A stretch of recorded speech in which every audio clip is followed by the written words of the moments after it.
这边是在名古屋的那个大通商店街这边，然后其中一家是卖精品包的二手店，那这边牌子都蛮多的 ，LV、SONE-XAIO、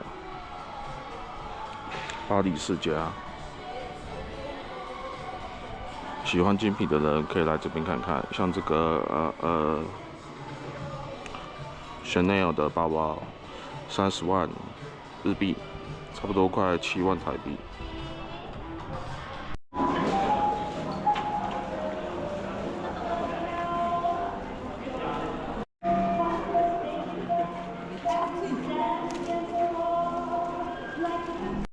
那我现在在大须商店街这边，那前面的话有那个10场猪排跟给爱丽丝。那给爱丽丝的话，它是卖那个饰品的。